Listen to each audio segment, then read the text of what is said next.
Descubrí que mi suegra tenía un amante y, en secreto, cambié sus pastillas anticonceptivas por unas para el estómago. Al poco tiempo, mi suegra se quedó embarazada. La mujer de su amante, lejos de montar un escándalo, se presentó en casa con una fortuna, prometiendo aún más dinero si daba a luz a un varón. Pero cuando el bebé nació, la verdad dejó a todos en shock. Mi nombre es Carmen.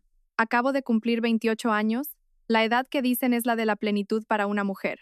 Tengo un trabajo estable en una agencia de comunicación, un marido, Javier, de quien me enamoré durante los años de universidad, y una pequeña y encantadora casa en las afueras de Madrid. La casa fue el regalo de bodas de mis padres, un verdadero hogar al que dediqué todo mi esfuerzo para hacerlo nuestro. Habíamos hecho un pacto: dedicar el primer año a construir nuestras carreras y estabilizar nuestra economía antes de pensar en tener hijos. Javier estuvo de acuerdo, y yo me sentí la mujer más afortunada del mundo. Esa convicción empezó a tambalearse el día que Dolores, mi suegra, se mudó a vivir con nosotros. Mi suegro había fallecido hacía años y ella vivía sola en el pueblo. Javier, como hijo único, no se sentía tranquilo y propuso traerla a la ciudad. ¿Cómo podría negarme? Como nuera, ¿cómo iba a decir que no ante una petición tan sentida de mi marido? Simplemente pensé que añadir un plato más a la mesa haría la casa más alegre y concurrida. Pero me equivocaba. Mi inquietud no provenía de los típicos roces entre suegra y nuera. Dolores no era criticona ni difícil. De hecho, era bastante relajada. Siempre estaba riendo y hablando, pero una sensación de desasosiego se fue instalando en mí, originándose en el lugar más íntimo de todos, nuestro dormitorio. Al principio, eran pequeños detalles: un peine que no estaba en su sitio, mi frasco de perfume ligeramente movido. La almohada de Javier parecía haber sido girada. Le pregunté a Javier, pero él lo desestimó. Seguro que mamá entró a ordenar un poco la habitación. Siempre le das demasiadas vueltas a las cosas. Intenté convencerme de lo mismo. Una suegra que ve el cuarto de su hijo desordenado y decide ayudar es algo normal. Pero las señales se hicieron cada vez más evidentes. Una vez, al volver del trabajo, percibí un olor extraño en la habitación. No era mi perfume ni el jabón que usábamos. Era un olor agrio y desconocido a sudor de hombre, mezclado con el aroma a polvos de talco baratos que solía usar Dolores. Mi corazón dio un vuelco. Revisé el armario de Javier, nada fuera de lo normal. Me acerqué a la cama y levanté la sábana. Un pelo corto, oscuro y rizado. No era mío ni de Javier. Sostuve el pelo en mi mano y una oleada de asco me recorrió el pecho. Comencé a prestar atención a Ricardo, nuestro vecino de enfrente. Tenía más o menos la edad de mi suegra, y su mujer e hijos vivían fuera por trabajo. Era un hombre corpulento, con el pelo canoso y también algo rizado. A veces los veía charlando animadamente a la entrada de la calle. Dolores solía cocinar postres y me pedía que se los llevara, diciendo que era por buena vecindad. En esos momentos sentía una pequeña punzada, pero nunca me atreví a pensar más allá. Es comprensible que una viuda busque compañía, pero una vez que la sospecha echa raíces, crece como la mala hierba. No podía quitarme de la cabeza la imagen de aquel pelo y aquel olor. Pasé muchas noches en vela, acostada junto a Javier, con la mente hecha un caos. ¿Se habrá dado cuenta? ¿O lo sabe y finge ignorancia? ¿O acaso él? No me atrevía a seguir pensando. El amor y la confianza de tantos años me impedían dudar de él sin fundamento. Finalmente, incapaz de soportarlo más, decidí descubrir la verdad. Busqué en internet y compré una microcámara, de esas que se pueden camuflar en un botón. Cuando llegó el paquete, mis manos temblaban. Me sentía como una criminal, pero la razón me decía que tenía que hacerlo. Debía saber qué estaba pasando en mi propia casa, en mi propia cama. Elegí una tarde en la que no había nadie en casa. Con sumo cuidado, coloqué la cámara en un viejo oso de peluche que guardaba en la cabecera, apuntando directamente a toda nuestra cama de matrimonio. Cuando terminé, me senté en el suelo, sin aliento. Sentía una mezcla de miedo y una extraña expectación. Deseaba estar equivocada, que todo fuera producto de mi sensibilidad y que al revisar la grabación solo viera escenas cotidianas. Pero la realidad rara vez es un sueño agradable. 3 días después, con la excusa de encontrarme con una amiga, llevé mi portátil y la tarjeta de memoria de la cámara a una cafetería tranquila. Mi corazón latía desbocado mientras insertaba la tarjeta. Avancé rápidamente los fragmentos en los que no había nadie. Y entonces, la imagen apareció. Era el mediodía del día anterior cuando Javier y yo estábamos en el trabajo. La puerta de nuestro dormitorio se abrió y entró mi suegra. No limpió nada. Fue directa a mi armario, sacó uno de mis camisones de tirantes, Lo observó y lo volvió a guardar. Luego salió. Un momento después, regresó acompañada de Ricardo. Se me hizo un nudo en la garganta. Intercambiaron unas palabras que no pude oír. Entonces Ricardo la abrazó con fuerza y se besaron con avidez.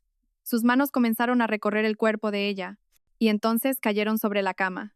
Nuestra cama, donde Javier y yo habíamos compartido tantos momentos dulces. Hicieron el amor de una forma cruda y vulgar. Mi suegra, la mujer a la que yo llamaba mamá, tenía expresiones y emitía sonidos que jamás habría podido imaginar. Me quedé paralizada frente a la pantalla. El café se había enfriado hacía tiempo. Mi mundo se derrumbó. Esta traición era 1000 veces más dolorosa que pillar a mi propio marido con otra. Era mi suegra, y era mi cama. La inmundicia, el asco y el dolor me abrumaron. Ahora entendía el origen de aquel olor extraño y por qué mis cosas estaban descolocadas. Todo encajaba. Cerré el portátil, conteniendo un sollozo. ¿Qué iba a hacer ahora? Antes de descubrir la horrible verdad, mi vida ya estaba alterada por otra preocupación, también provocada por mi suegra, la cuestión de los hijos. Nuestro pacto de esperar un año era para ella papel mojado. Habiendo enviudado joven, había volcado todo su amor y esperanzas en Javier, y su deseo de tener un nieto se había convertido en una obsesión. ¿Hasta cuándo vais a planificar? El dinero se puede ganar toda la vida, pero los hijos son el verdadero tesoro. Mirad a Javier, ya tiene 29 años. Para cuando os decidáis a tener un hijo, yo estaré vieja y sin fuerzas para cuidar de mis nietos, repetía en cada comida. Al principio, intenté explicarle con paciencia que éramos jóvenes y que nuestras carreras estaban despegando, que queríamos una base más sólida para nuestro futuro hijo, pero no me escuchaba. Creía que eran excusas. ¿O es que tienes algún problema? Si te cuesta quedarte embarazada, hay que decirlo pronto para buscar una solución. La mayor función de una mujer es ser madre, y si no puedes cumplirla, dejaba la frase en el aire, pero su mirada inquisitiva lo decía todo. Sus palabras eran como alfileres clavándose en mi orgullo.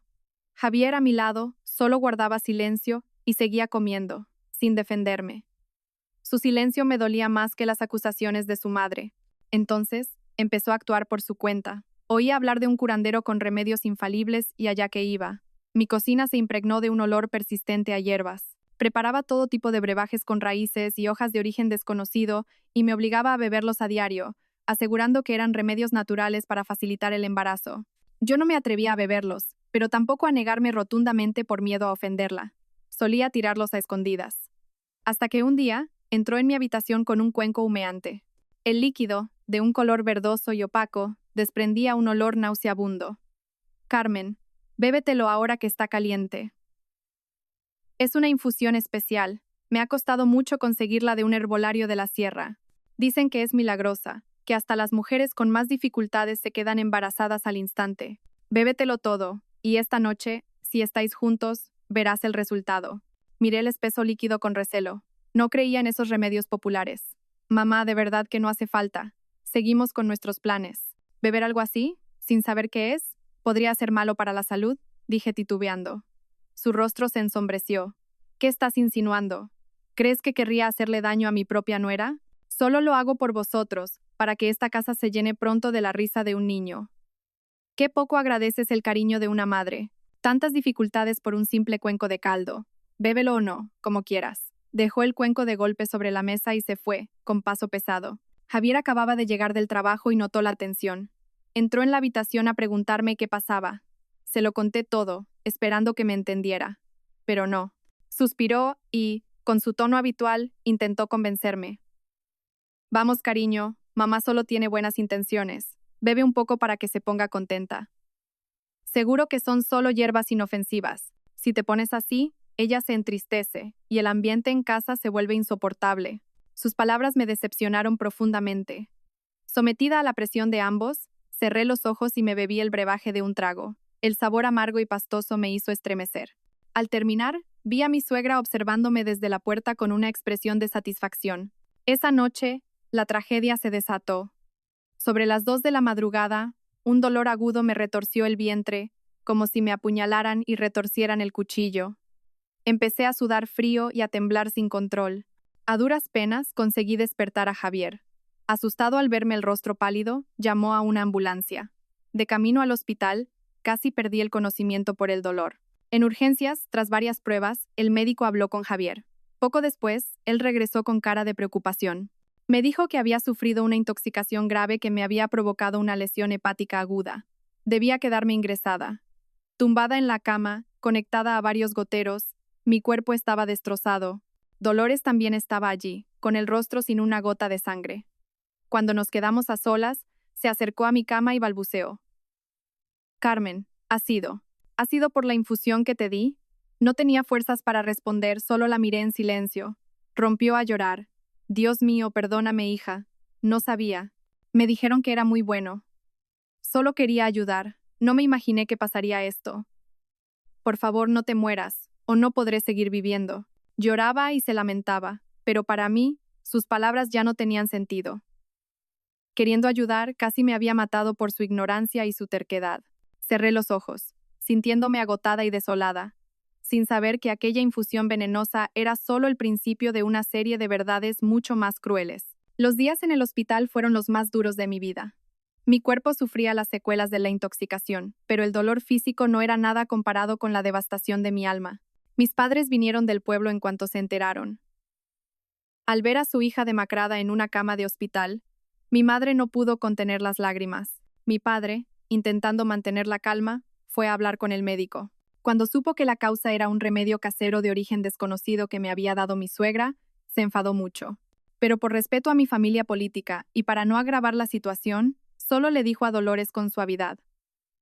Señora, sabemos que quiere lo mejor para los chicos, pero estas cosas no se pueden forzar, y mucho menos fiándose de remedios sin fundamento. Esta vez Carmen ha tenido suerte, pero si le hubiera pasado algo grave, no sé qué habría sido de nosotros. Dolores solo pudo bajar la cabeza y pedir perdón, mostrando un gran arrepentimiento. Javier también la defendía, diciendo que su madre había actuado por puro amor, sin pensar. Al ver la escena, mis padres se calmaron y le pidieron a Javier que me cuidara bien. Yo lo presenciaba todo desde la cama, con el corazón helado. Conocía la verdadera cara de Dolores gracias a la cámara oculta, por lo que sus lágrimas y disculpas no eran más que una torpe actuación para mí. El golpe más duro llegó una tarde. Me sentía un poco mejor. La enfermera acababa de cambiarme el gotero y, probablemente por efecto de la medicación, me quedé adormilada. Fue un sueño ligero, aún podía oír los sonidos a mi alrededor. Oí la puerta abrirse suavemente y los pasos de Javier y su madre. Creyendo que dormía profundamente, empezaron a hablar en susurros, pero lo suficientemente alto para que yo lo oyera todo. ¿Cómo está Carmen?, preguntó Dolores. El médico dice que ya está fuera de peligro, pero el hígado está muy dañado. Necesitará un tratamiento largo y su salud quedará afectada. ¿Lo de tener hijos? Será muy difícil, mamá, respondió Javier con voz apesadumbrada. Hubo un breve silencio. Oí a Dolores suspirar. Pobrecilla. Pero bueno, es lo que le ha tocado. Ahora hay que centrarse en su recuperación. Habla con tus suegros, diles que el tratamiento es muy caro. Quieren mucho a su hija, seguro que no escatimarán en gastos. Recibimos el dinero, usamos una parte para ella y el resto. A ti te viene bien un capital para tus negocios, ¿no? Sentí como si una bomba hubiera estallado en mis oídos. Contuve la respiración, fingiendo seguir dormida, mientras mi corazón se encogía de dolor. Javier dudó un momento. Mamá, ¿no crees que eso es un poco cruel? Al fin y al cabo, es mi mujer. ¿Cruel? ¿Y quién piensa en ti? ¿Quién piensa en esta familia? Mírala, está hecha un desastre. ¿Cómo va a tener hijos? Nuestra familia no puede quedarse sin descendencia. Escúchame. La cuidamos bien durante un tiempo. Así quedamos bien y conseguimos el dinero. Cuando todo se calme, buscas a una chica sana que me dé un nieto. Entonces os divorciáis. La casa es de sus padres, así que con el divorcio no perdemos nada, y encima tú te quedas con un buen pellizco. Lo tengo todo pensado, hijo. Si me haces caso, no saldrás perdiendo. Cada palabra de Dolores era una puñalada directa a mi corazón. Mi marido, el hombre que amaba, en quien había confiado mi vida entera, escuchaba en silencio un plan tan retorcido contra mí. Su silencio era la complicidad más despreciable. Su titubeo inicial no era por remordimiento, sino una simple duda ante una conspiración tan descarada. Siguieron hablando sobre cómo sacarle el máximo dinero a mis padres y luego se fueron. La puerta se cerró, devolviendo el silencio a la habitación. Pero mi mundo interior estaba hecho añicos. Abrí los ojos, mirando fijamente el techo blanco, mientras las lágrimas brotaban sin control. Así que era eso. Todo era una farsa. La intoxicación se había convertido en una oportunidad para ellos. No me veían como una hija o una esposa, sino como una herramienta para tener hijos. Y ahora que la herramienta estaba rota, querían convertirme en una mina de la que extraer dinero. Su codicia y crueldad superaban cualquier cosa que hubiera podido imaginar. El dolor físico ya no importaba. Una oleada de rabia y resentimiento me invadió. El amor y el respeto que aún me quedaban por Javier murieron en ese instante. Había pensado en enseñarles el video y pedir el divorcio al salir del hospital, pero ahora pensaba diferente. Un simple divorcio era demasiado fácil para ellos. Si me habían arrastrado al infierno, yo los llevaría conmigo. No me divorciaría tan fácilmente. Me quedaría en esa casa y les haría pagar por todo el daño que me habían hecho. Tras casi 2 semanas de tratamiento, finalmente me dieron el alta. A mi regreso, Javier y Dolores se mostraron exultantes, cuidándome con una atención desmesurada. Javier me ayudó a entrar en casa, me acomodó en el sofá, preguntándome sin cesar si estaba cansada. Dolores, por su parte, se afanaba en la cocina, diciendo que me prepararía un caldo de gallina con hierbas para reponerme. Ver su falsa amabilidad me revolvía el estómago. Ya no era la ingenua Carmen de antes. Después de lo que había oído en el hospital, los veía con otros ojos, fríos y analíticos. Fingí no saber nada, manteniendo una actitud débil y agradecida ante sus cuidados. Les di las gracias, sonreí suavemente, interpretando a la perfección el papel de nuera y esposa que acababa de volver de la muerte, agradecida por tener a su familia a su lado. Mi actuación pareció funcionar. Me miraban con una mezcla de lástima y satisfacción, como si la presa ya estuviera completamente en la trampa. Los días siguientes pasé la mayor parte del tiempo descansando en mi habitación. Les dije que necesitaba tranquilidad para recuperarme. Era la excusa perfecta para tener tiempo de pensar y trazar un meticuloso plan de venganza. No haría nada a la ligera ni actuaría por un impulso de ira. La venganza más dulce se sirve fría, permitiendo que ellos mismos saboreen el dolor y la humillación, tal como me lo habían hecho a mí. Mi primer objetivo era Dolores. Esa mujer era el origen de todo. Su aventura con Ricardo había pisoteado mi dignidad. Su ignorancia y crueldad casi me cuestan la vida. Y ahora, conspiraba con su hijo para apoderarse del patrimonio de mi familia. Tenía que destruirla, hacer que cayera en desgracia. Una idea cruzó mi mente. Al ver el video, me di cuenta de que, después de sus encuentros, Dolores entraba al baño y tomaba una pastilla. Supuse que era un anticonceptivo. A sus 49 años, aunque la fertilidad disminuye, no es imposible concebir. Si se cuidaba, significaba que era consciente del riesgo. Y esa era su debilidad.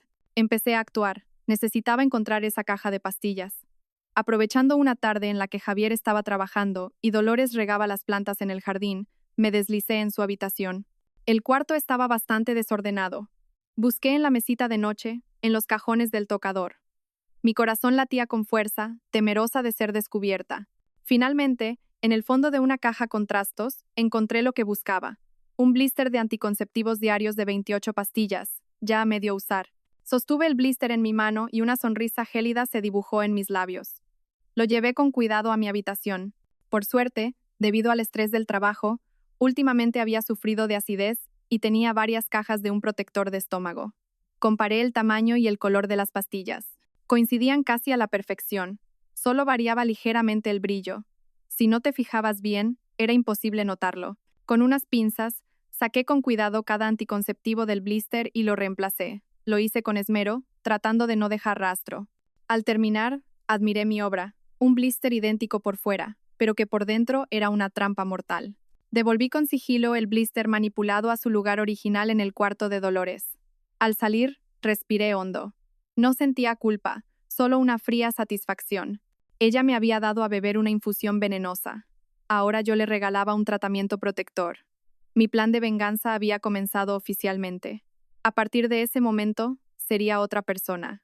Esperaría con paciencia a que el árbol que acababa de plantar diera sus frutos. Y sin duda, serían los frutos más amargos que ellos jamás hubieran probado. Pasó algo más de un mes. Mi salud mejoró gradualmente y pude volver al trabajo, aunque en casa seguía aparentando debilidad. Preparaba comidas nutritivas, pero para mí, para ellos, solo comidas sencillas. No sospechaban nada. A sus ojos, yo era una enferma que necesitaba cuidados especiales. Y entonces, lo que tanto esperaba comenzó a suceder. La primera en mostrar cambios fue Dolores. Siempre había cuidado su figura, pero de repente empezó a comer con una voracidad inusitada. En las comidas, devoraba 3 o 4 platos de comida. Después la veía buscando algo para picar en la nevera a todas horas, incluso de madrugada.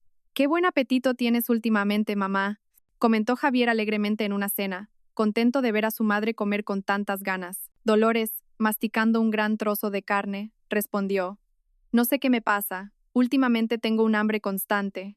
Será el cansancio. Necesito comer más para reponer fuerzas». Yo, sentada frente a ella, observaba en silencio con una sonrisa gélida en mi interior. No solo comía más, sino que también empezaron las náuseas. Por las mañanas, a menudo la oía vomitar en el baño. Una vez, incluso tuvo que levantarse corriendo de la mesa. Al volver, pálida, solo dijo: «Creo que algo me ha sentado mal. Últimamente tengo el estómago muy revuelto». Javier, ingenuo, fue a comprarle sales de frutas. «Toma esto, mamá. Seguro que es una indigestión por comer tanto. Deberías controlarte un poco». «Ya lo sé, pesado. Pero si tengo hambre, ¿qué quieres que haga?», se quejó ella. Disfrutaba de su pequeña comedia. Yo sabía mejor que nadie que no era una simple indigestión. Decidí echar más leña al fuego. Una noche, mientras veíamos la tele y ella comía fruta escarchada, comenté con la mayor inocencia: «Mamá, últimamente te veo comer muchas cosas ácidas y con náuseas. Esos síntomas me recuerdan a los de mis compañeras de trabajo embarazadas». Mis palabras cayeron como una piedra en un estanque. Dolores se quedó paralizada, con la fruta en la boca, mirándome con los ojos como platos. ¿Qué tonterías dices? A mi edad, ¿cómo voy a estar embarazada?», balbuceó, aunque su rostro cambió de color. Javier se echó a reír. «¿Qué ocurrencias tienes, cariño? Mamá tiene casi 50 años. Será el cambio de tiempo, que la tiene revuelta. Además, siempre ha sufrido del estómago. No es nada nuevo». «Sí, será que me lo he imaginado», respondí con una sonrisa, pero sin dejar de observar la reacción de mi suegra. Vi que había perdido la compostura. Guardó la fruta rápidamente y se retiró a su cuarto con la excusa de que estaba cansada. Supe que la semilla de la duda había sido plantada en su mente. Podía engañar a su hijo, pero no a su propio cuerpo. Tenía la experiencia suficiente para reconocer esas señales, aunque no quisiera enfrentarse a la verdad. Pero no importaba. Yo la ayudaría, poco a poco, a aceptarla. Lo mejor de la función estaba aún por llegar. Después de mi comentario casual, el ambiente en casa cambió sutilmente. Dolores se volvió más callada, irritable, y pasaba la mayor parte del tiempo encerrada en su habitación. También dejó de verse con Ricardo tan abiertamente. La duda sobre su propio cuerpo la había llenado de temor. Viendo que su estado empeoraba, con vómitos cada vez más frecuentes y un aspecto siempre pálido, decidí que era el momento de dar el siguiente paso. Durante la cena, fingí una gran preocupación. «Mamá, últimamente no te veo nada bien. ¿Por qué no pido mañana libre en el trabajo y te llevo al médico para una revisión completa? No me quedo tranquila viéndote así. Imagina que es algo serio». Javier, al oírme, asintió. «Carmen tiene razón, mamá. No seas tan dejada. Deja que te acompañe y así salimos de dudas. No te preocupes por el dinero». Al principio, Dolores se negó. «Bah, no es nada. Seguro que es mi vieja úlcera que ha vuelto a dar la lata. Con un par de pastillas se me pasa». Lo decía, pero en sus ojos se leía una angustia que no podía ocultar. Probablemente quería saber qué le pasaba, pero temía enfrentarse a una verdad que no deseaba. Continué con mi persuasión. «Las enfermedades hay que tratarlas a tiempo, mamá. Si lo dejas pasar puede ser peor. Piénsalo como una simple revisión para quedarnos todos tranquilos. Si no es nada, mejor que mejor. Tu salud es lo primero para nosotros». Con la presión de ambos, finalmente aceptó a regañadientes. A la mañana siguiente, la llevé a una conocida y prestigiosa clínica ginecológica. Elegí ese lugar a propósito en lugar de un hospital general. Al hacer el registro, pedí un chequeo ginecológico completo, incluyendo una ecografía abdominal. Dolores parecía incómoda, pero a esas alturas no le quedaba más remedio que seguir mis indicaciones. Mientras esperábamos nuestro turno, no dejaba de retorcerse las manos, visiblemente nerviosa. Yo, a su lado, intentaba calmarla. «Tranquila, mamá, seguro que no es nada», le decía, mientras por dentro celebraba. Todo estaba saliendo según mi plan. Después de la ecografía y los análisis de sangre, nos llamaron al despacho de la doctora, una mujer de aspecto afable y de la misma edad que Dolores. Revisó los papeles, levantó la vista hacia mi suegra y, con una sonrisa, pronunció las palabras que tanto había esperado. Enhorabuena, señora. Está usted embarazada. De unas 7 semanas aproximadamente. Ya se oye el latido del corazón. A su edad, un embarazo natural es poco común, pero no imposible. Su salud es buena, solo necesita cuidarse, descansar y comer bien. La noticia fue como un rayo para Dolores y para Javier, que acababa de llegar de la oficina. Dolores se quedó petrificada, con el rostro blanco como el papel. ¿Está usted de broma, doctora? Tengo casi 50 años. ¿Cómo? ¿Cómo es posible? Javier estaba aún más impactado. Su cara pasó del rojo a la palidez más absoluta. Le arrebató los resultados de la ecografía a la doctora y los miró fijamente, como si no pudiera creer lo que leía. La doctora, con calma, insistió. No es ninguna broma. Los análisis y la ecografía son muy claros. Es una buena noticia. Deberían prepararse para recibirla. Sin decir una palabra, Javier arrugó el papel y salió corriendo de la consulta. Dolores, aterrorizada, corrió tras él. Yo me quedé, di las gracias tranquilamente a la doctora y salí sin prisa. En el pasillo, casi vacío, presencié una escena caótica. Javier zarandeaba a su madre por los hombros, gritando con rabia y vergüenza. Dime la verdad. ¿Qué has hecho? ¿Quieres que me muera de la vergüenza? ¿Quién es el padre? Es el viejo de Ricardo, ¿verdad? Contéstame. Dolores solo lloraba, incapaz de articular palabra. La humillación, la vergüenza y el miedo se reflejaban en su rostro. La gente que pasaba empezaba a fijarse en ellos. Me acerqué rápidamente, fingiendo calmar la situación. Javier, ¿qué haces? Estamos en un hospital. Sea lo que sea, lo hablamos en casa. Mamá está embarazada. No puedes tratarla así. Al oír la palabra embarazada, Javier pareció enloquecer aún más. Me apartó de un manotazo y, señalando a su madre, gritó: ¿A casa? ¿Con qué cara vamos a volver a casa? Para que todo el barrio se ría de nosotros. Yo no tengo una madre como tú. Dicho esto, se marchó furioso, dejando a Dolores derrumbada en un banco, sollozando desconsoladamente. Me quedé allí, observando a mi suegra en su patético estado, sin sentir la más mínima compasión. Era el castigo que merecía, y esto era solo el principio. La humillación la perseguiría durante mucho tiempo. Lo que se siembra, se recoge, y el embarazo de Dolores no pudo ocultarse por mucho tiempo.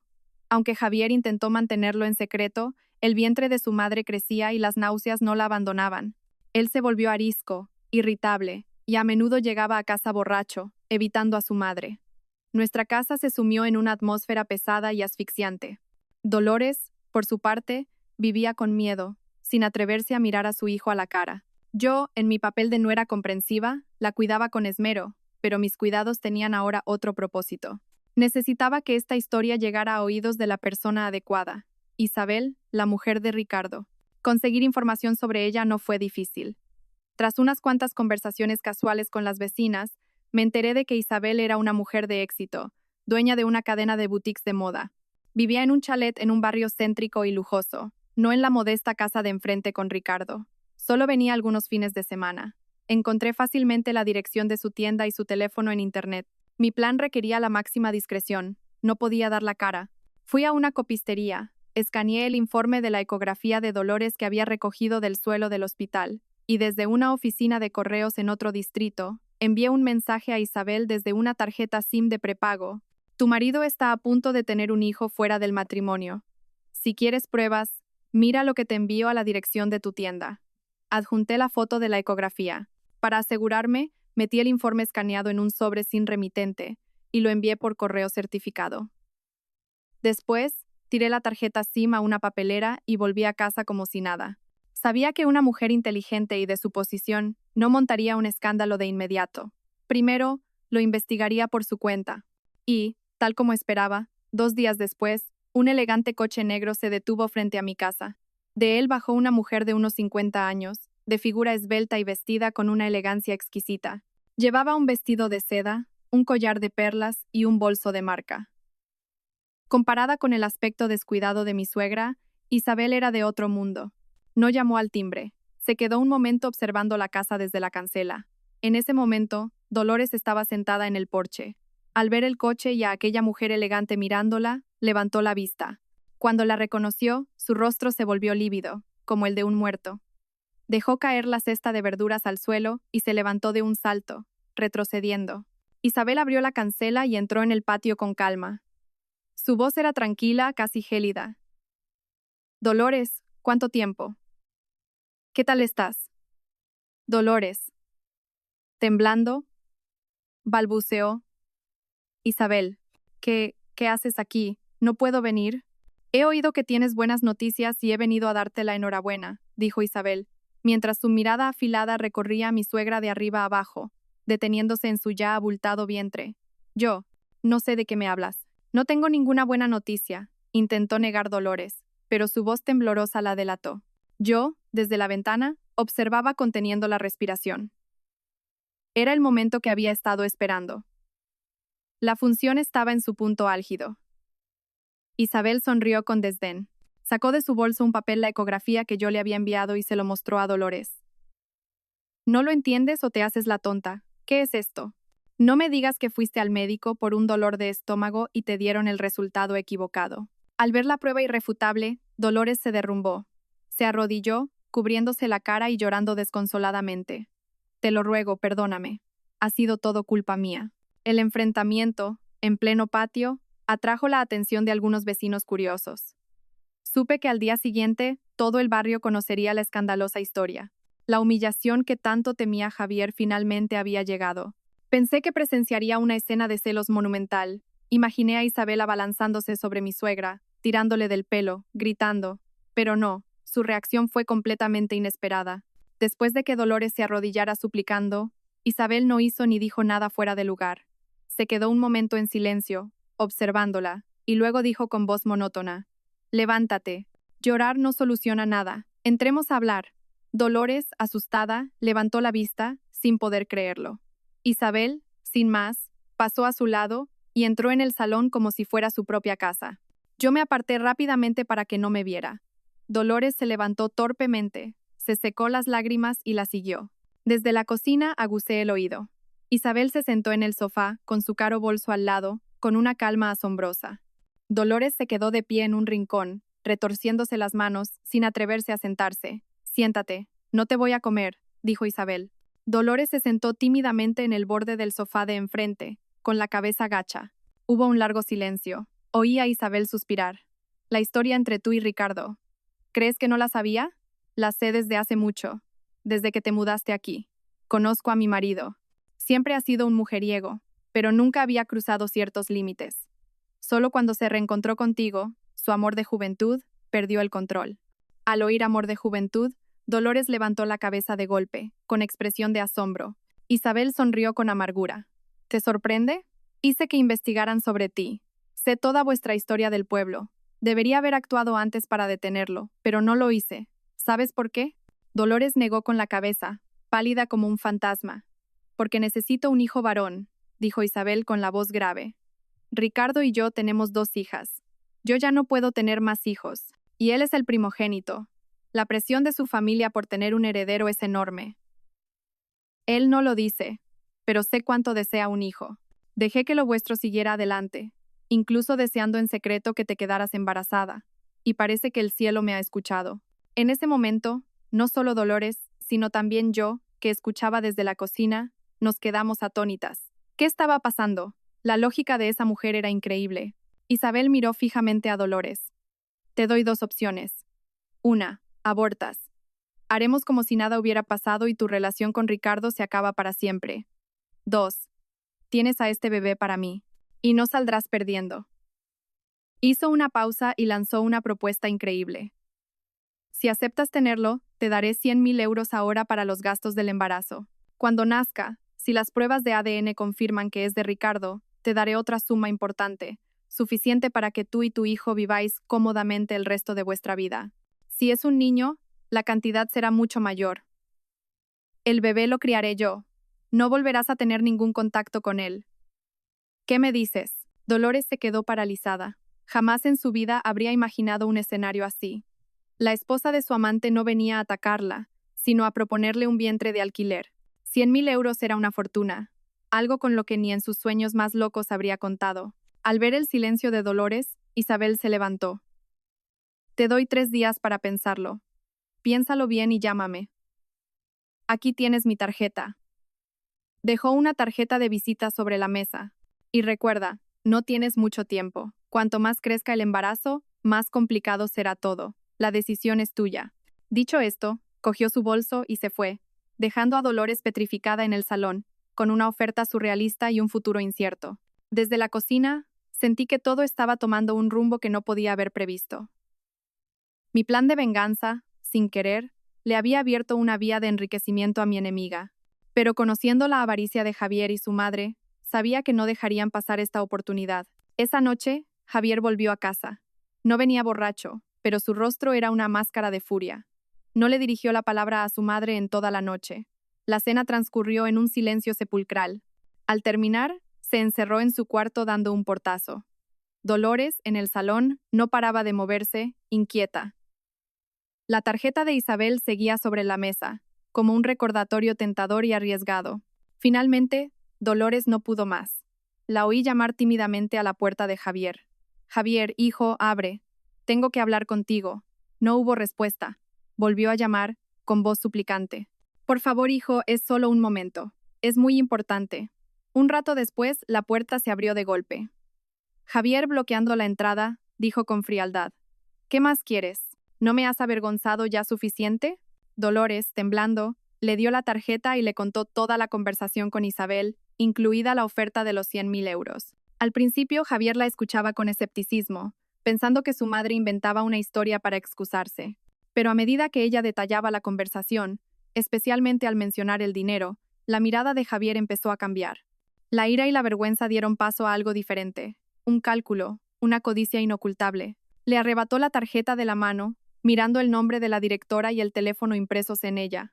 Su escepticismo se desvaneció, reemplazado por la conmoción. Sabía que Isabel no bromeaba. ¿Es verdad lo que dices? ¿100.000 euros? Preguntó, con un tono menos agresivo. Sí. Dijo que me los daría por adelantado para el embarazo. Y que si es niño nos dará más, confirmó Dolores apresuradamente. Javier se quedó en silencio, paseando por la habitación, con la mente dando vueltas a esas cifras. 100.000 euros. Una cantidad enorme, una oportunidad para cambiar de vida.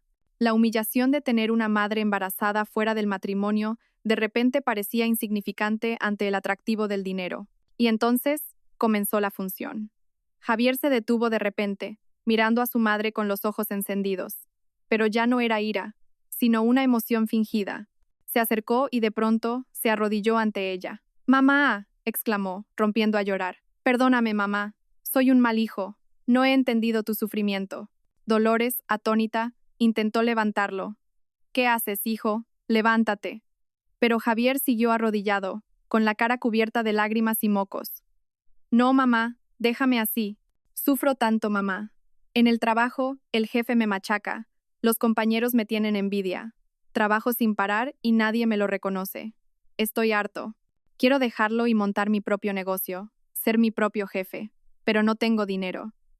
No me atrevía a decíroslo a ti y a Carmen por no preocuparos. Actuaba a la perfección, con una voz llena de dolor y resentimiento. Ahora, el destino nos da una oportunidad. Este dinero, para otros, puede ser una vergüenza. Pero para mí es la salvación, el capital para empezar de cero, para levantar cabeza, para poder cuidarte como te mereces. Mamá, por favor, por mí, por mi futuro, ten a ese bebé. ¿Lo harás? Yo, escondida detrás de la puerta de mi habitación, presenciaba aquella farsa con un profundo desprecio. El marido que una vez amé, ahora, por dinero, era capaz de desechar toda su dignidad y montar un numerito ante su propia madre. Dolores, con su amor ciego de madre, fue completamente convencida. Abrazó a su hijo, también llorando. «Hijo mío, cuánto te quiero. Está bien, haré lo que me pides. Si es por tu bien, haré lo que sea. Tendré a este bebé». Se abrazaron, llorando, como si acabaran de tomar una decisión heroica y sacrificada. Pero yo sabía que era solo el comienzo de un sucio negocio, donde un niño por nacer era tratado como mercancía y la dignidad humana se vendía por una codicia sin límites. Desde que decidió seguir adelante con el embarazo para ayudar a su hijo a emprender, Dolores se transformó. Su anterior actitud temerosa desapareció, reemplazada por una arrogancia y una autocomplacencia desmedidas. Se paseaba por la casa con su creciente barriga y la cabeza bien alta. como una reina que llevara en su vientre al heredero del trono. La mercancía que llevaba dentro ya no era una vergüenza, sino una mina de oro, el billete de lotería para el futuro de su hijo. Y, por supuesto, la primera persona con la que quiso ejercer su nuevo poder fui yo. Empezó a hacerme exigencias absurdas. Criticaba todo lo que cocinaba, diciendo que la comida de una embarazada debía ser especial, de la mejor calidad. Me exigía que le comprara los mejores manjares para nutrirse bien. Cuando le dije que esas cosas eran muy caras, se burló. Dinero no falta, Isabel nos lo va a dar pronto. ¿Vas a escatimarle a tu suegra unos caprichos para su salud? Tengo que comer bien para que su nieto crezca fuerte, ¿no? El colmo llegó una mañana. Mientras me preparaba para ir a trabajar, me llamó.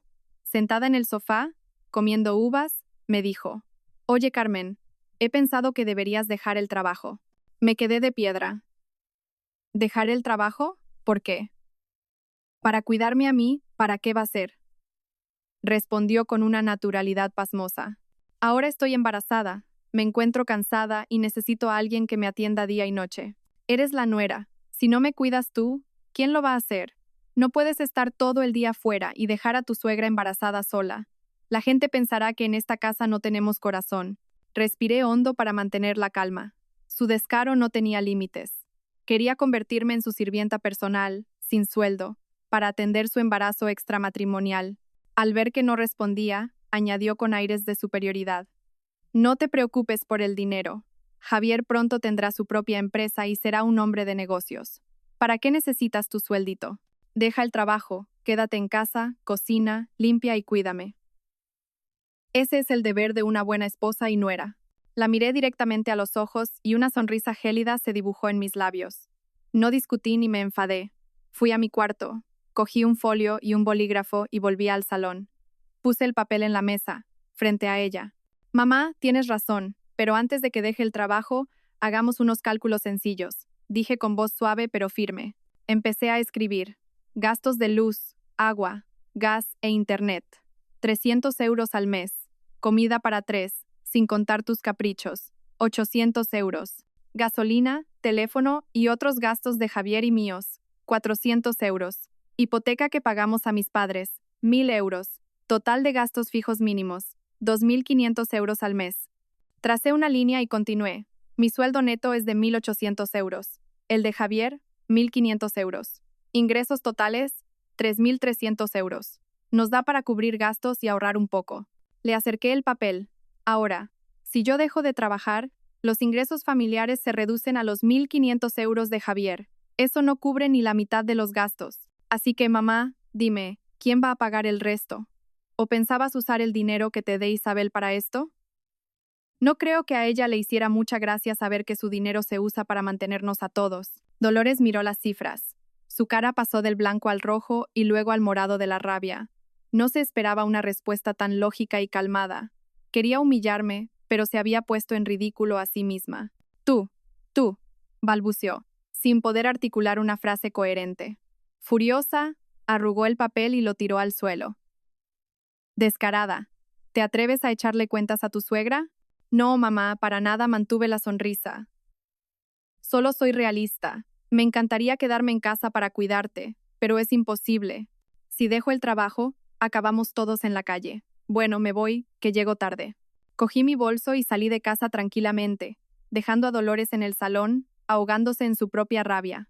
Supe que la guerra entre nosotras había comenzado, y yo no pensaba perderla.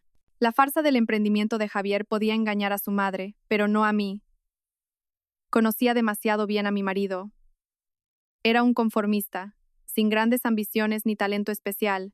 Que tuviera problemas en el trabajo podía ser cierto, pero que se atreviera a dejar un empleo estable para montar un negocio era impensable. Algo turbio se escondía detrás de esa conmovedora historia. Días después, Dolores recibió el dinero de Isabel, 100.000 euros, transferidos directamente a su cuenta. Inmediatamente, se los transfirió a Javier, sin dudarlo, mirándolo con un orgullo y una esperanza desbordantes, como si estuviera invirtiendo en una futura multinacional. Con el dinero en el bolsillo, la actitud de Javier cambió. Estaba más alegre, vestía mejor, incluso silbaba por la casa. Nos dijo que ya había presentado su dimisión y que estaba buscando un local y socios para montar una empresa de organización de eventos. Nos pintó un futuro brillante en el que sería director, Ganaría mucho dinero, compraría un chalet y un coche de lujo. Yo escuchaba en silencio, sin hacer comentarios ni mostrar dudas, pero sabía que tenía que actuar. No podía permitir que se salieran con la suya, que disfrutaran de ese dinero sucio. Necesitaba pruebas para desenmascarar a mi marido. Decidí contratar a un detective privado. Acudí a una agencia de la que encontré buenas referencias. Les expliqué lo que necesitaba: seguir a Javier y averiguar en qué estaba gastando realmente el dinero. Pagué un considerable adelanto y me prometieron resultados en una semana. Esa semana se me hizo eterna. Cada día, al volver a casa y ver la cara de satisfacción de Javier, al oír sus fanfarronadas, mi rabia crecía. Seguía tratándome bien, fingiendo ser un marido atento, pero todo era una mentira. Sabía que para él, yo solo era una esposa enferma a la que pronto echaría de casa. Finalmente, llegó el día. Me reuní con el detective en una cafetería discreta. Me entregó un sobre grueso. Toda la información que necesita está aquí. Fotos, direcciones, el seguimiento completo de su marido durante esta semana. Mi corazón latía con fuerza mientras abría el sobre. Dentro había un fajo de fotografías y un informe detallado. Mis manos temblaban al ver las fotos. Era Javier, de la mano de una chica joven y guapa, comiendo en restaurantes caros, de compras en centros comerciales de lujo. Había fotos de ellos besándose apasionadamente en la puerta de un apartamento en una urbanización de lujo. Leí el informe. La realidad era peor de lo que imaginaba. Javier no tenía ningún plan de negocio. Había usado el dinero de su madre para alquilar un piso en una zona residencial cara y mantener a su amante, Sofía, una estudiante de arte casi 10 años más joven que yo. Y lo peor de todo, el informe también indicaba que Javier frecuentaba un local de juego ilegal en las afueras y ya había perdido una gran cantidad de dinero. Adjuntaban fotos borrosas, pero se le reconocía perfectamente sentado en una mesa de juego, con el rostro tenso. Me quedé paralizada. Mi mundo se tambaleó. Así que este era su emprendimiento: usar el dinero obtenido de la venta de la dignidad de su madre para mantener a una amante y tirarlo en el juego. Este engaño, esta traición, era aún más cruel que la infidelidad de mi suegra. Había engañado a todos: a su madre, a su esposa enferma y a su propia conciencia, si es que le quedaba algo. Guardé cuidadosamente la carpeta en mi bolso. El dolor se había convertido en un odio profundo. No lloraría ni montaría un escándalo. Guardaría estas pruebas y esperaría el momento oportuno para lanzar mi ataque final. Un golpe que haría que mi despreciable marido lo perdiera todo y pagara el precio más alto por su falsedad y su traición. Dolores, después de entregar el capital inicial a su hijo, se sentía el artífice de un gran proyecto. Vivía en mi casa como una auténtica reina. Su única ocupación era comer, dormir y acariciar su vientre. Se creía con derecho a disfrutar de lo mejor, ya que se estaba sacrificando por el futuro de su hijo. Sin embargo, pronto descubrió que quien realmente mandaba en esta historia no era ella, sino Isabel. Isabel, como inversora, no iba a dejar un proyecto de tal calibre en manos de alguien tan ignorante como Dolores. Una semana después de la transferencia, Isabel apareció de nuevo, esta vez acompañada de dos mujeres, una con uniforme de enfermera y otra que parecía nutricionista. «Vengo a ver cómo estáis tú y el embarazo», dijo Isabel con un tono que no admitía réplica. «Te presento a Laura, la enfermera que supervisará tu salud 24 horas al día, y a Marta, la nutricionista que diseñará tu dieta. A partir de ahora, todo lo que comas y hagas deberá seguir sus indicaciones. No quiero correr ningún riesgo». Dolores se quedó de piedra. Acababa de librarse del control de su nuera para caer en manos de dos supervisoras profesionales.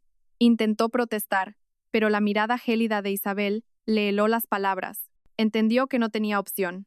Así, la vida en casa se transformó. La cocina, antes mi dominio, ahora estaba dirigida por la nutricionista. Marta tiró toda la comida basura y los fritos que tanto le gustaban a Dolores. Su menú diario se calculaba al milímetro: verduras hervidas, pechuga de pollo a la plancha y platos insípidos. Dolores comía con cara de asco, pero en cuanto intentaba coger un trozo de mi guiso, la enfermera, Laura, le apartaba la mano suavemente. «Eso no puede comerlo, no es bueno para su tensión».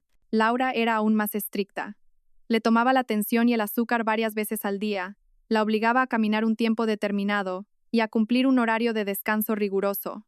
Incluso la pilló llamando a escondidas a Ricardo y se lo comunicó a Isabel. Yo me convertí en una espectadora en mi propia casa, y lo disfrutaba.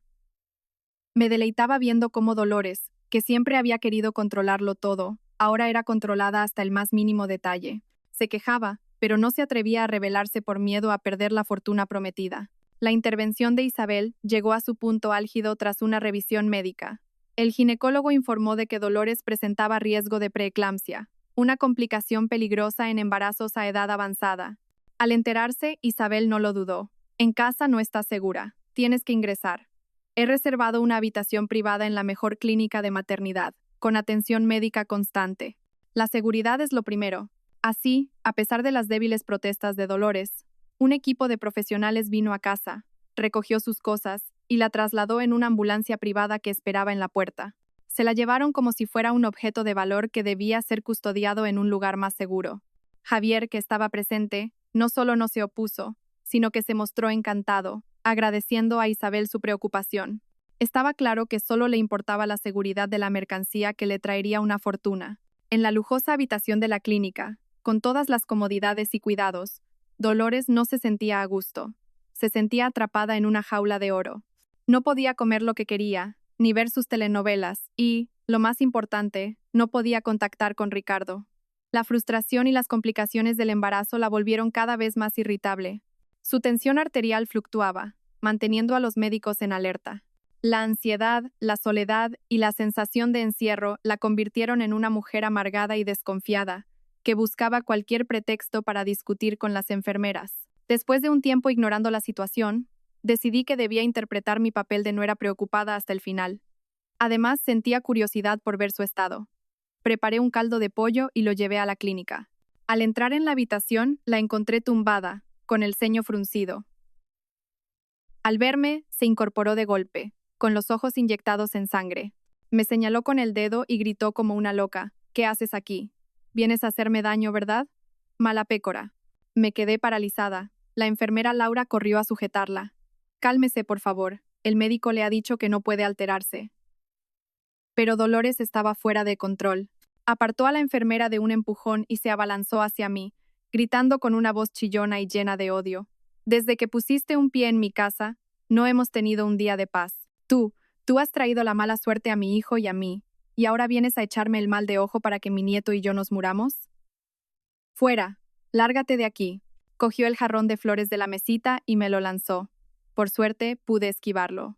El jarrón se estrelló en el suelo, esparciendo agua y flores por todas partes. El ruido alertó a médicos y enfermeras de las habitaciones cercanas, que acudieron corriendo. Yo me quedé inmóvil, con la fiambrera del caldo en la mano. El caldo aún estaba caliente, pero mi corazón estaba helado. Su odio hacia mí era profundo, visceral. En su crisis, había revelado sus verdaderos sentimientos. Yo era la causa de todos sus males.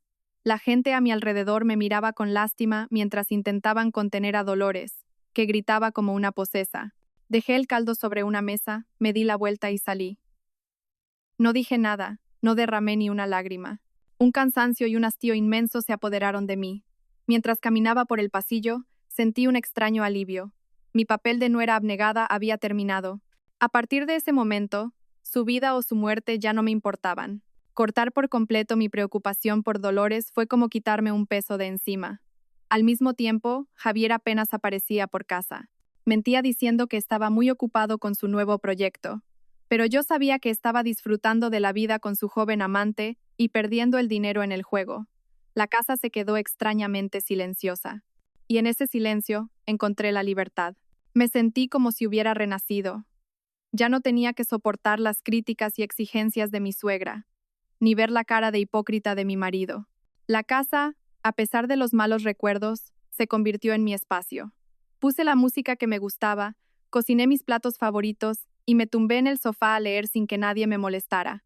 Retomé el contacto con viejas amigas a las que había descuidado. Salimos a tomar café, de compras, al cine. Al contarles mi historia, unas se indignaron, otras me compadecieron, pero todas me aconsejaron que pusiera fin a ese matrimonio infernal. Esos encuentros me ayudaron a ver que el mundo seguía lleno de alegrías y que no estaba sola. Sin la carga familiar me volqué en mi trabajo. La energía positiva y la concentración dieron sus frutos. Lideré con éxito un proyecto importante y recibí el reconocimiento de mis superiores y una buena bonificación. El trabajo no solo me dio independencia económica, sino también confianza y la sensación de valía personal. Y lo más importante, empecé a pasar más tiempo con mis padres. Los visitaba en el pueblo los fines de semana o los traía a Madrid. Al ver las canas de mi padre y las arrugas de mi madre, me di cuenta de lo mucho que los había abandonado, obsesionada con construir una familia que no era la mía, olvidando a quienes me querían de verdad. Los llevé a revisión médicas, le compré regalos. Ver sus sonrisas me llenaba de paz. Estos meses de libertad me ayudaron a verlo todo con claridad. Ya no sentía dolor ni rencor, sino una determinación firme. Sabía lo que tenía que hacer. Contacté con un abogado en secreto, empecé a informarme sobre los trámites del divorcio y a preparar la documentación. La carpeta con las pruebas de la traición de Javier estaba bien guardada. No actuaría precipitadamente. Esperaría al nacimiento del bebé, a que el conflicto alcanzara su punto álgido. Ese sería el momento de dar el golpe de gracia, poner fin a todo y empezar una nueva vida, una vida que fuera realmente mía. Mi vida tranquila duró casi 2 meses. Había prácticamente olvidado la existencia de mi suegra y mi marido. Me centré en mi trabajo, mis amigos y en mí misma. Incluso planeé un viaje en solitario para cuando todo terminara. Mi mundo ya no giraba en torno a aquella casa asfixiante. Entonces, una noche, volviendo del cine con una amiga, sonó mi teléfono. Era un número desconocido. No suelo contestar, pero algo me impulsó a hacerlo. Dígame, respondí. Hubo un silencio, y luego una voz rota, entre sollozos, dijo, Carmen, soy yo, tu suegra. Me quedé helada. Era la voz de Dolores. Hacía mucho que no la oía, pero sonaba terriblemente mal. Todo mi desprecio hacia ella resurgió. Estuve a punto de colgar. No, espera, no cuelgues. Te lo suplico, gritó, adivinando mis intenciones. Carmen, ven a la clínica, por favor. Me ha pasado algo muy grave. Me reí con amargura. ¿Y qué tengo que ver yo con sus problemas? ¿Llame a su hijo del alma? O a Isabel, ella es la responsable. Nadie puede ayudarme. Javier no coge el teléfono. Isabel, esa mujer quiere matarme. Su voz era puro pánico. Solo tú puedes ayudarme, Carmen. Por favor, ven solo una vez. Sus súplicas sonaban desesperadas. No sentí compasión, pero sí curiosidad. ¿Qué podía haber pasado para que una mujer como ella estuviera tan aterrorizada? ¿Qué podía haber hecho que la siempre controlada Isabel quisiera matarla? ¿Había llegado el final de la función? Quería presenciar su caída con mis propios ojos. Voy para allá, respondí secamente y colgué. No iba a salvarla. Iba a ver la tragedia. Cogí un taxi a la clínica. Era casi medianoche y todo estaba en silencio. Fui directamente a la zona de habitaciones privadas. Desde lejos, oí gritos y una discusión. La puerta de la habitación de Dolores estaba abierta. Me asomé desde el pasillo. La escena era caótica. Dolores, despeinada y aún con la bata del hospital, estaba sentada en el suelo, abrazando a un bebé recién nacido envuelto en una toquilla. Lloraba desconsoladamente. Frente a ella, Isabel. Su elegancia habitual había desaparecido, reemplazada por un rostro lleno de furia. Sus ojos estaban rojos de ira. Me has engañado. Tú y tu hijo os habéis reído de mí. ¿Creéis que soy tonta? No, yo no sabía nada. Soy una víctima. Sollozaba Dolores. ¿Una víctima? Se burló Isabel. Te he dado más de 1.000.000 de euros y ahora dices que eres una víctima. Devuélveme mi dinero. Todo. Señaló al bebé. Y llévate a esa desgracia. No es hijo de mi marido. No lo es. Me fijé entonces en un papel arrugado en el suelo. Pude leer las palabras en negrita al final. El análisis de ADN demuestra que D. Ricardo García no presenta relación de parentesco biológico paterno con el neonato. Así que era eso. El telón había caído.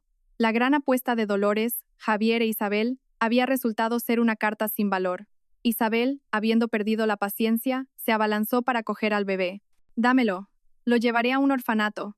Este bastardo no merece vivir. No, es mi nieto, gritó Dolores, abrazando al bebé con fuerza. Un momento. No dijo hijo, dijo nieto. Un lapsus, o una confesión tardía. En medio del caos, Dolores me vio en la puerta y se arrastró hacia mí, agarrándose a mis piernas. Carmen, sálvame, dile algo, quiere llevarse a mi nieto. Eres mi nuera, tienes que defenderme. Miré a la mujer que se arrastraba a mis pies y no sentí nada. ¿Defenderla? ¿A ella, que casi me mata y planeó echarme a la calle? ¡Qué ridículo! Me solté fríamente de su agarre. Miré a Isabel y luego a Dolores. Este es vuestro problema, arreglaos vosotras. A mí no me metáis. Me di la vuelta y me fui. dejando atrás los gritos de Dolores y las maldiciones de Isabel. Su obra había terminado. Ahora empezaba la mía. Al salir de la clínica, no fui a casa. Sabía que Javier no estaría allí. Era el momento de enfrentarme a él. Saqué la dirección del apartamento que me había dado el detective. Cogí otro taxi. Mi corazón ya no latía por el dolor, sino por una fría determinación. El taxi me dejó frente a un lujoso edificio de apartamentos. Subí en el ascensor hasta el piso correcto. Ante la puerta, respiré hondo y llamé al timbre. Oí pasos y la puerta se abrió. Apareció una chica muy joven, guapa pero con aspecto cansado. Y lo que más me llamó la atención fue su vientre. También estaba embarazada. ¿A quién busca?, preguntó la chica. Antes de que pudiera responder, la voz de Javier sonó desde dentro. ¿Quién es, cariño? Salió en pantalones cortos, despeinado. Al verme su sonrisa se congeló y su rostro pasó de la sorpresa al pánico. Carmen. ¿Qué? ¿Qué haces aquí?, tartamudeó. No lo miré, clavé mis ojos en la chica. Ella nos miraba a ambos, confundida. Sonreí. Hola, soy Carmen, la mujer de Javier. Las palabras la mujer fueron como una bomba. La chica se quedó boquiabierta, mirándome a mí y luego a él, exigiendo una explicación. Su mujer, pero si me dijiste que estabas divorciado. Javier, nervioso, intentó echarme. ¿Qué tonterías dices? Vámonos a casa y hablamos. No vengas aquí a montar un número. No me dejé empujar. Entré en el apartamento. Estaba bien decorado, lleno de cosas de mujer. No he venido a montar ningún número, dije con una calma aterradora. He venido a traerle algo a mi marido. Abrí el bolso y saqué la carpeta del detective. La primera foto era de ellos dos besándose. También saqué la demanda de divorcio que mi abogado había preparado. Javier, mira. Mira tu conmovedora historia de emprendimiento. Mira en qué te has gastado el dinero por el que tu madre vendió su dignidad. Le pasé las fotos a la chica. Y tú, mira también. Mira cómo el hombre del que esperas un hijo os ha engañado a ti y a toda su familia. Sofía, la amante, cogió las fotos temblando. Su cara se fue poniendo pálida. Las imágenes de sus compras y cenas se mezclaban con las de Javier en el local de juego. Su expresión pasó del asombro a la rabia y el desprecio.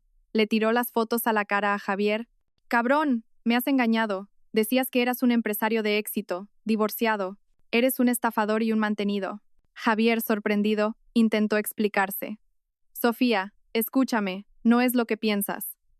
«Cállate», gritó ella, completamente desilusionada, con lágrimas de rabia. «Confié en ti, te lo di todo, y me has mentido». Sin dudarlo, le dio una bofetada que resonó en toda la habitación.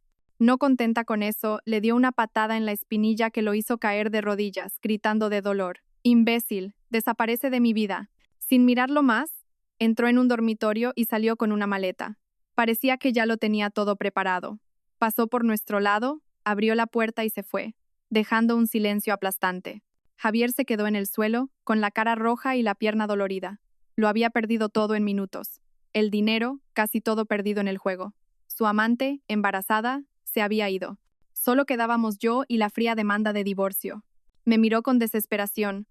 Se arrastró y me abrazó las piernas, comenzando su habitual teatro. «Carmen, lo siento. He sido un idiota.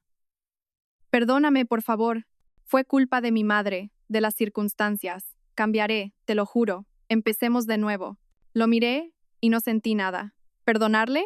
¿Empezar de nuevo? Era demasiado tarde. Mi amor y confianza murieron el día que oí su conversación en el hospital. Le aparté las manos. «Firma». Puse la demanda y un bolígrafo frente a él. «Firma y no nos deberemos nada. La casa es de mis padres, no tienes derecho a nada. Ya tuviste tus 100.000 euros para emprender. Es más que suficiente». Miró el papel y luego a mí, suplicante. Pero al ver mi determinación, supo que todo había terminado. Temblando, cogió el bolígrafo y firmó su nombre en el papel que sentenciaba nuestro matrimonio. Después de que Javier firmara, no me quedé ni un segundo más. Volví a la que había sido mi casa. La sentí extraña, ya no opresiva, sino vacía. Empecé a hacer mis maletas. Pronto pondría la casa en venta y buscaría un nuevo lugar, una nueva vida. Mientras empaquetaba, la puerta se abrió. Era Dolores, que entraba arrastrando los pies con el bebé en brazos. Parecía una piltrafa, despeinada, aún con la ropa del hospital, la mirada perdida. Seguramente, después del escándalo, la habían echado. Me vio con las maletas, pero no reaccionó. Se sentó en el sofá, dejó al bebé a su lado y empezó a murmurar para sí misma, frases inconexas. Tengo que encontrarlo, tiene que hacerse cargo. No puede desaparecer así. Desde la puerta de la habitación la curiosidad me pudo. Me acerqué y le pregunté algo que ya sabía. ¿De quién hablas? ¿No es hijo de Ricardo? Levantó la vista. Sus ojos ya no tenían malicia, sino una locura incipiente. Se echó a reír. Una risa espeluznante. ¿Ricardo? Ese viejo no puede tener hijos. Pobre Isabel, la que le ha tocado. Yo solo lo usé un poco. Miró al bebé con una extraña expresión calculadora. Él tiene que hacerse responsable. Sus padres tienen que pagar. Son pobres, pero tienen una casa en el pueblo. Iré allí, montaré un escándalo. Verás cómo me tiene que aceptar a mí y al niño para no quedar mal. Sentí un escalofrío. Esta mujer, incluso en el fondo del pozo, seguía calculando. No conocía la vergüenza, solo la manipulación para sobrevivir. No quise quedarme ni un minuto más. Cogí mis maletas y, al pasar a su lado, la oí decir como para sí misma, pero también para mí, es muy joven, solo 20 años. Es estudiante. Su familia es muy pobre, pero no importa. Los pobres son más fáciles de intimidar. Un estudiante de 20 años. La verdad final era aún más impactante que el hecho de que Ricardo no fuera el padre. Esta mujer estaba completamente loca. Había arruinado su vida y ahora planeaba arruinar la de un chico que podría ser su hijo. La miré por última vez.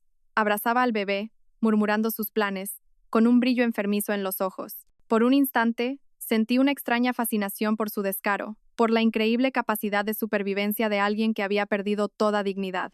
No dije nada más. Abrí la puerta y salí. El sol de la tarde me dio en la cara, cálido. Respiré hondo el aire fresco. La puerta se cerró a mi espalda, cerrando con ella todo un pasado de dolor, engaños y humillación. Había perdido un marido, una familia, pero me había recuperado a mí misma. El camino por delante era largo, pero sabía que sería un camino de libertad y paz. Una nueva vida me esperaba. Google Search Suggestions. Display of search suggestions is required when using grounding with Google Search. Learn more. Typical Spanish names for women. Typical Spanish names for men.